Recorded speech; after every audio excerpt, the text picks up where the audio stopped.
Muy saludos, damas y caballeros. Antes de comenzar, el disclaimer. Las expresiones vertidas en este podcast son solamente de su moderador y para nada reflejan el sentir, la visión o proyección de sus auspiciadores. Por eso quedan formalmente advertidos. Y Fundación Free Juana y el Movimiento Free Juana presentan el Free Juana 420 Rally este sábado 20 de abril en vamos a estarnos reuniendo en el Parque Luis Muñoz Rivera para entonces culminar con un gran concierto en el Capitolio. Así que están más que bienvenidos y así comenzamos oficialmente el Macedon Podcast.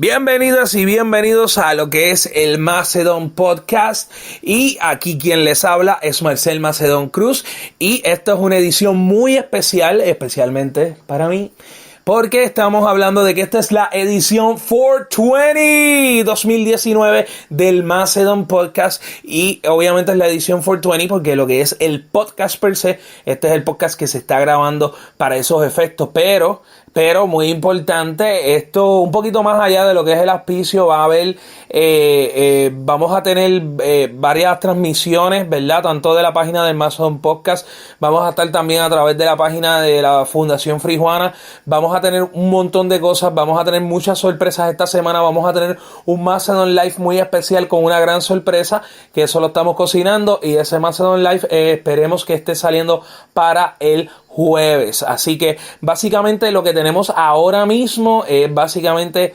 material del 420, y como ustedes sabrán, ahora mismo pues no solamente es un podcast, son dos podcasts, es el Macedon Podcast, que es el que está escuchando en este momento, y también tenemos The Macedon Podcast, que básicamente es la versión en inglés de este podcast, pero no se tocan los mismos temas. Quiero hacer una aclaración, ¿verdad? Porque he visto, ¿verdad? Ahora estoy trabajando más con estadísticas de dónde se está escuchando, qué no se está escuchando, y he visto que como que hay un patrón de que muchas personas piensan que como que el Macedon, o sea, el The Macedon Podcast es como una traducción del Macedon Podcast, y no lo es.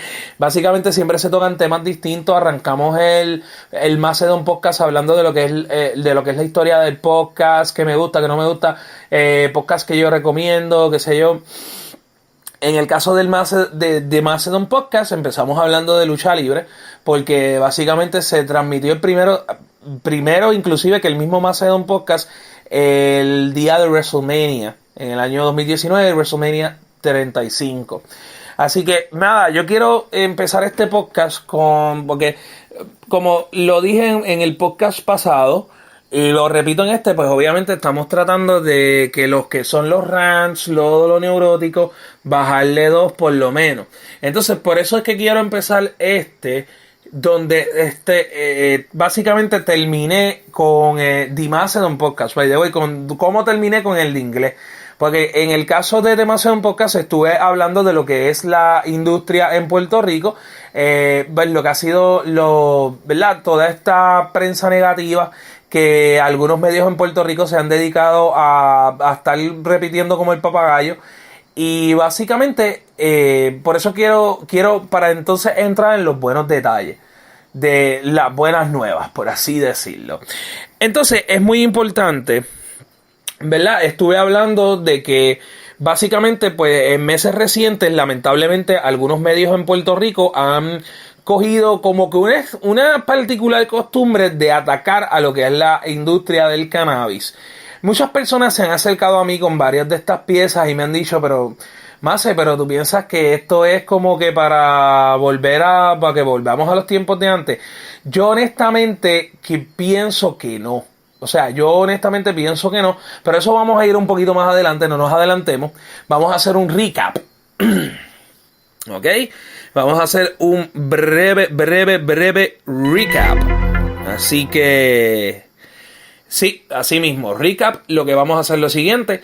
Básicamente estuvimos cubriendo de que comenzó con el periódico El Vocero. Básicamente más bien El Nuevo Día, quien hace unos meses atrás pone una columna del, creo que es ex representante, porque en realidad el tipo es tan cero a la izquierda que no me acuerdo si era senador o representante, pero entiendo que era ex representante Jorge Colbert. Jorge Colbert Toro empezó a hacer todo este refrito de noticias viejas de Colorado, del estado de California, de que ha sido malo, que si esto, que si lo otro, y lo pone como que en un contexto donde él mismo no puede como que básicamente traducirlo a lo que es en Puerto Rico. No tiene como que, no, él mismo no tiene como que un fact checking, mira, esto es de aquí, esto es de acá. Y básicamente de ahí pues todo se mantuvo con calma y de repente hace aproximadamente como un mes más o menos atrás comienza el periódico El Vocero, que literalmente es la revista del gobierno en poder, y básicamente sabemos que la proyección del gobierno en poder es una sumamente conservadora, y básicamente comienza a hacer todos estos refritos de noticias viejas. Pero ¿qué pasa? Noticias viejas me refiero a la siguiente. En California había salido un estudio de que básicamente trataba de relacionar lo que es el consumo de cannabis con un alza en accidentes de tránsito. Sin embargo, ese estudio no podía probar accidentes fatales. En el caso de Colorado era de que teníamos muchas personas que estaban visitando las salas de emergencias por sobredosis de cannabis. Y básicamente, pues yo entiendo que se sacan muy de contexto, más cuando hablamos con una industria como en el caso de Puerto Rico, que estamos hablando de una industria que es completamente, sumamente y rigurosamente regulada. Y básicamente tenemos una mejor preparación en lo que son los profesionales de la industria, específicamente en lo que son los bustenders. So, aún así, como quiera, no es algo fuera de lo común de que vaya a haber algún tipo de misuse. Pero vamos a poner cosas en perspectiva, ¿verdad? Se usa alcohol todos los fines de semana y tenemos resultados trágicos, agresiones, tenemos 20 cosas y el alcohol sigue siendo legal hoy en día. En el caso del cannabis, sí, cuando ocurre una sobredosis, básicamente hay una serie de instrucciones básicas. La más importante, tomar agua, relajarse, unas galletitas, agua, y usted va a ver cómo eso va a ir bajando poco a poco. Básicamente, si el bartender le da instrucciones, siga las instrucciones del bartender. Esa persona básicamente no gastó de sus ahorros literalmente para básicamente pararse allí a decirle, mira que tengo... No. O sea, bartenders en Puerto Rico afortunadamente son de los mejores, o sea, son de los más preparados, porque por ejemplo, en Colorado tú no tienes que coger un curso, tú no tienes que tener una licencia ocupacional para tú ser bartender, o en California tú básicamente pues tú llenas un empleo como cualquier otro. En muchos estados donde se ha llegado al punto, ¿verdad?, de lo que es la legalización recreacional. Ahora, la Sherry en todo esto, porque ellos empiezan, yo hice un live criticando esta cobertura como que de la nada con esto, y de la nada, no tanto de la nada, sale un reportaje, una serie investigativa, disque investigativa, en Guapa, en Noticentro, la cual lo que buscaba, yo entiendo, un punto que como que trataba de resaltar mucho es que los precios son muy caros, y el otro punto era de que básicamente quería presentar a la industria del cannabis actual como evasores contributivos. Básicamente, cuando es funny, porque esta parte no la dije en The Macedon Podcast, yo estoy tan around the clock entre lo que es mi trabajo, entre pues afortunadamente, ¿verdad?, lo que estamos trabajando acá, ¿verdad?, con lo que es la Fundación Frijuana, y no que piense, ¿verdad?, porque escuché al principio que hay un auspicio, al final, todo después de lo que pasa en la música, por eso hay un disclaimer al principio, todas las expresiones que son aquí son mías. Y yo quiero hacer esa aclaración porque no quiero que vengan, pero como tú andas ahí, pues por eso es que estás defendiendo. No. Yo voy a poner unos hechos, ¿verdad? Y yo no soy dueño de la verdad. Y diciendo esto, pasamos a lo que es ese reportaje. Yo, cuando el reportaje sale la primera vez, yo no lo vi. Yo voy a ser bien honesto, yo no lo vi en vivo en las noticias porque a esa hora yo estoy trabajando. Y básicamente cuando me topo con este reportaje, ¿verdad? Cuando me topo con este reportaje, lo que noto es que sí, me lo traen como que, mira, está viciado a tirar, a poner la industria como lo peor en el mundo. Yo dije, pues vamos a verlo, vamos a ver qué es lo que está pasando aquí. Y cuando empiezo a ver el reportaje, sí tiene un lado viciado, pero es directamente a quienes están en la industria ahora mismo. Yo vi muchas cosas, pero obviamente tenemos que explicarlo en detalle. La industria del cannabis en el año 2018 logró hacer ganancias cerca de los 98 millones de dólares. En lo que se alega dentro del reportaje que de esos 98 millones, 3.8 millones fue lo único que llegó a Hacienda.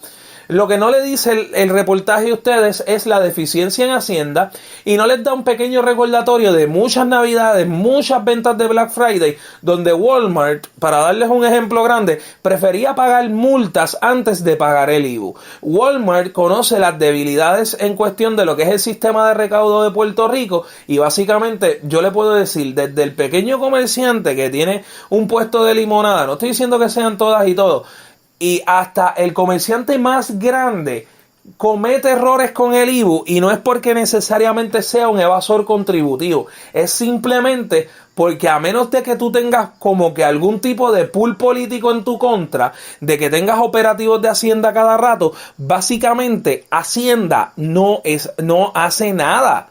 Entonces uno se ve como que muchas personas, y lo he visto en muchos comercios, se ven como que a última hora cuando se vienen a radicar, cuando viene el proceso de erradicación de planilla, lo que vienen y hacen es que básicamente lo que hacen muchas de estas personas es que como que empiezan prácticamente a adivinarlo, porque técnicamente esto básicamente empezamos a sacar todos los recibos y nunca el número es preciso. ¿Qué quiere decir?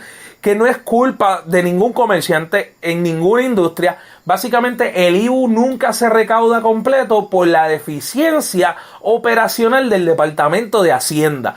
Eso no se lo aclaran en el reportaje. Yo se lo estoy aclarando en este momento. No es que las personas que están en la industria del cannabis en Puerto Rico en estos momentos quieren ser evasores contributivos. Porque créame, mire, uno de los requisitos para usted abrir cualquier tipo de negocio dentro del cannabis, ya sea dispensario, manufactura, ya sea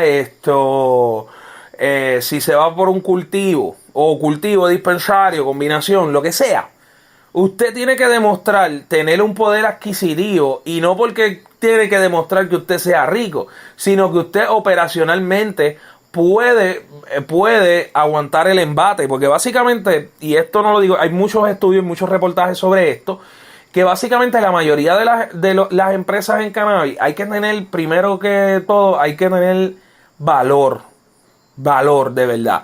Porque la gran mayoría de las empresas de cannabis, para que usted lo sepa, esto no es solamente en Puerto Rico, esto es Puerto Rico, Oregon, California, Canadá, que ahora acaba de entrar en el juego. Todas las industrias tienen su primer año de pérdidas y en el segundo año es que se recuperan. Esta es la primera vez en el gobierno de Puerto Rico que se establece un parámetro de industria donde no se le abre las puertas a todo el mundo. Básicamente esto fue una batalla, porque cuando Alejandro García Padilla firma la orden ejecutiva, básicamente él dejó una base, una fundación. Entonces se crea todo este reglamento y la ley que cobija el cannabis medicinal con un propósito de beneficiar a lo que yo siempre he entendido, otro grupo de personas que básicamente terminó nunca existiendo en la industria, porque cuando vieron los números, cuando vieron que vamos a estar un año vamos a estar un año sin hacer break-even, vamos a estar casi 2 años sin ver un retorno completo de inversión, básicamente mucha gente pegó a zapatearse para su lado. Entonces ya la ley se había quedado así, con un montón de restricciones, con estupideces, como que un ejemplo, los dispensarios no vendan KIF. Para mí eso es una inmensa estupidez, pero básicamente está ahí en el reglamento. Y básicamente eso es lo que expone. Entonces, otro punto con el que la disqueserie investigativa de Noticentro quería atacar a la industria era por el hecho de que los precios son bien caros. Vaya y busque un gramo de Grippy en la calle, le va a costar $20. La mayoría de los dispensarios, sí, hay gramos de 15, hay gramos de 16, hay gramos de 18, hay gramos de todos los precios en esta vida.